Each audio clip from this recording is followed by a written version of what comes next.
যে নবী মুহাম্মদ সাল্লাল্লাহু আলাইহি ওয়াসাল্লাম যে সোনালী সমাজটা প্রতিষ্ঠা করে গিয়েছিলেন, ওই সমাজের পর থেকে প্রায় 1200 বছর এই মুসলমানরাই বিশ্বটা শাসন করেছে। আমার বাবা, আপনার দাদা, তার দাদা, তার দাদা, তারা শাসন করেছে। আপনি আমি কি জানি এই বিষয়টা? আমরা আমাদের শেকড়ই চিনি না।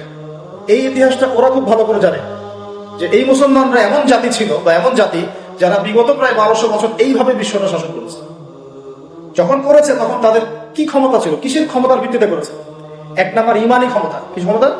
আল্লাহর মধ্যে ইমানি ক্ষমতা। আমলে খুব পাবন ছিল, দুনিয়ার প্রতি এত আসক্ত ছিল না, আল্লাহর কাছে জান্নাত পাওয়ার দিকে বেশি আসক্ত ছিল, শাহাদাতকে ভয় করতো না, হক পথে চলতেও ভয় করতো না, হক কথা বলতেও ভয় করতো না, প্রয়োজনে কাফেরদের সাথে জিহাদের মাঠে জীবন দিতেও দ্বিধাবোধ করতো না।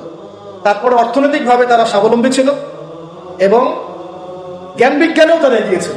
জ্ঞান বিজ্ঞানের প্রত্যেকটা সেকশনে যান, আপনি মুসলমানদের নাম খুঁজে পাবেন। এই বড় বড় কিছু আমাদের অর্জন ছিল বা বৈশিষ্ট্য ছিল যেগুলোর বলে আমরা বিশ্ব শাসন করেছি। এইবার এই যে এখন আসা, এই যে 2000 সালের পরে এই জেনারেশন যার কথা বলছিলাম, নামাজ পড়ে কত পার্সেন্ট? দেখবেন 10%।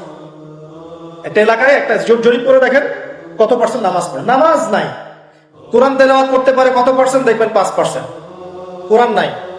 হাদিস চর্চা করে কত পার্সেন্ট? দেখবেন আরো কম। আলেমদের সংখ্যা কত পার্সেন্ট? দেখবেন 5%, 10%। আগে ঘরে ঘরে আলেম ছিল, ঘরে ঘরে হাফেজ, ঘরে ঘরে মুফাসসির, ঘরে ঘরে মুফতি। সাহাবীদের যুগের কথা বলছি আমি, তাবেঈনদের যুগের কথা বলছি, যখন আমরা বিশ্ব শাসন করেছি।